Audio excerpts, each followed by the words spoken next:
Good morning, students. I am Reema Gupta. This is your Hindi class. Our third chapter is एक रहस्य. आइए हम पढ़ते हैं कि इस चैप्टर में क्या कहानी है. यह एक स्टोरी है.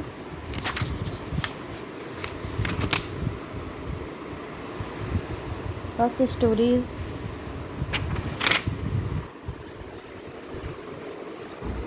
तो परिचय पाठ एक रहस्य है.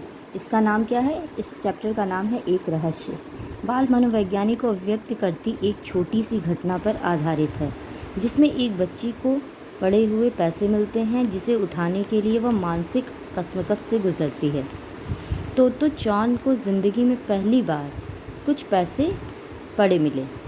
उसे पैसे उस वक्त मिले जब वह स्कूल से घर आ रही थी. जियुगाओका से वह ओइमाची रेल में चढ़ी. ओइमाची रेल का ट्रेन का नाम है जिस पर वह चढ़ी. अगले स्टेशन मिदोरीगाओका पहुंचने के पहले एक पैना घुमाव पड़ता है.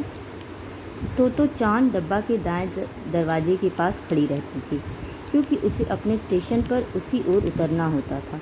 घुमाव आते ही तो चांद को अपने पैसे जमा कर खुद को संभालना पड़ता था. उस दिन जैसे ही ट्रेन घुमाव पर मुड़ी तो चॉन ने अपने पैरों के पास कुछ पड़ा पाया. इससे पहले भी एक बार उसने सिक्का समझकर कुछ उठाया था तो वह एक बटन निकला था. इससे पहले भी उसको एक सिक्का मिला हुआ था, जो कि वो सिक्का नहीं था, एक बटन था. इसलिए ट्रेन जैसे ही सीधी चलने लगी तो उसे उठाने से पहले बड़े ध्यान से झुककर चीज़ को देखा. 5 सेन का सिक्का था. वह वाकई में क्या था? वह एक सिक्का था.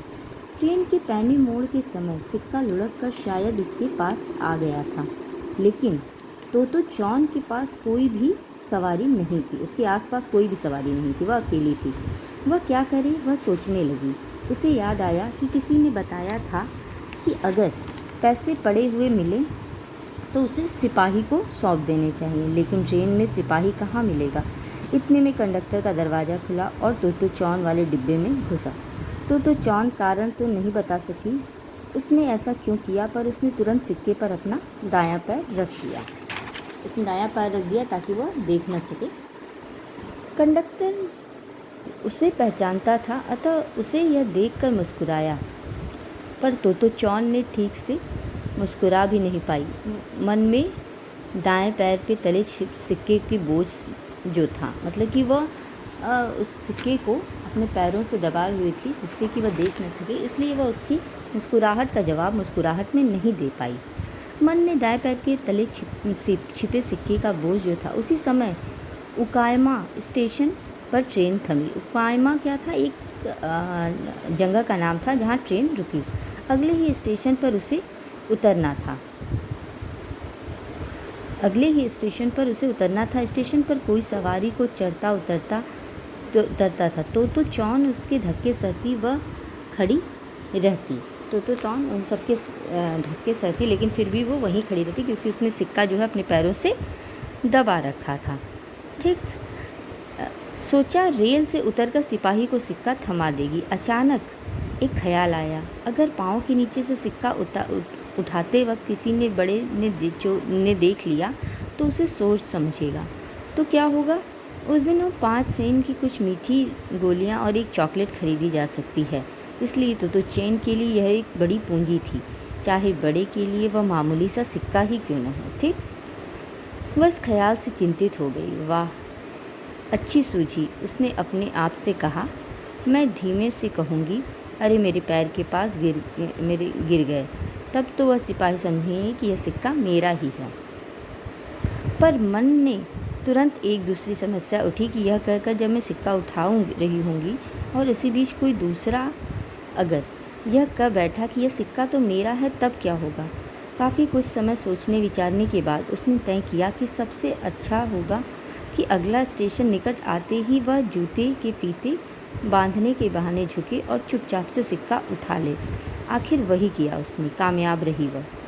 जब वह उतरी तब पसीने से भीगी हुई थी, क्योंकि उसने इतना सारा प्रोसेस किया हुआ था, इसलिए वह काफ़ी घबराई हुई थी, जिससे वो पसीने से भीग गई थी. 5 सेन का सिक्का उसी मुट्ठी में था। बेहद थक गई थी वह। थाना बड़ी दूर था, वह जाने पर देर हो जाती। माँ भी चिंतित हो उठती। स्टेशन की सीढ़ियाँ उतरते उतरते उसने जो तय किया वह यह था कि मैं सिक्का छुपा दूंगी और कल ले जाऊंगी।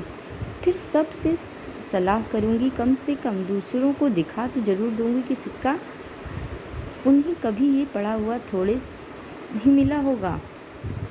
वह देर तक यह सोचती रही कि सिक्का कहाँ छुपाए। सोचा घर ले जाने पर माँ शायद कुछ पूछ बैठे। कहीं दूर जगह छिपाना ही ठीक है। स्टेशन के पास ही पेड़ों के एक झुरमुट में वह घुसी। आड़ में उसे कोई नहीं दिख सकता था। यही जगह ठीक थी। एक डंडी से मिट्टी में गड्ढा किया, फिर सिक्का वह गाड़ दिया। उसने एक गड्ढा किया और सिक्के को वहीं गाड़ दिया। पहचान के लिए एक अजीब आकार का पत्थर ढूंढकर वहां रखा, तब तेजी से घर की ओर भागी। अक्सर रात को वह देर तक माँ को स्कूल के बारे में बताती थी, जब तक माँ यह न कह देती बस अब सोने का समय हो गया। पर उस रात उसने कोई बात नहीं की, जल्दी से सोने चली गई। अगली सुबह उठते ही मन में लगा कि आज कुछ ज़रूरी काम करना है। अचानक उसने अपने गड़े हुए खजाने की याद आ गई। वह खुश हो गई। ठीक रोज़ से जल्दी वह घर से निकली, रॉकी के साथ दौड़ती हुई झुरमुट तक पहुंची। यही है उसने पहचान का पत्थर वही पड़ा था, वह रख कर गई थी। मैं तुम्हें एक बहुत अच्छी चीज़ दिखाने वाली हूँ, उसने रॉकी से कहा। पत्थर हटाकर मिट्टी खोदी। 5 सेन का सिक्का न जाने कहाँ गायब हो गया था। उसे इससे पहले कभी इतना आश्चर्य नहीं हुआ था। क्या सिक्का गाड़ते हुए किसी ने देख लिया था? बेहद निराशा हुई उसे। अब दोस्तों को क्या दिखाएगी? वह अपने मन में सोचने लगी कि वह दोस्तों को क्या दिखाएगी, लेकिन इस सबसे भी ज़्यादा उसके मन में इस रहस्य को लेकर आश्चर्य था। उसके बाद जब वह उस झुरमुट के पास से गुजरी, वह हर बार अंदर घुसी, इधर उधर खोद कर देखा, पर सिक्का उसे नहीं मिला। शायद कोई छछूंदर ले गया होगा, वह अपने मन में कह रही थी कि शायद कोई छछूंदर ले गया होगा। वह कभी सोचती, फिर सोचती, क्या मैंने सपना देखा था, या ज़रूर भगवान ने मुझे सिक्का छुपाते हुए देख लिया होगा। ठीक, लेकिन बहुत अटकलें लगाने पर भी गुत्थी कभी नहीं सुलझी। यह एक रहस्य ही रह गया जिसे वह कभी भुला नहीं सकी।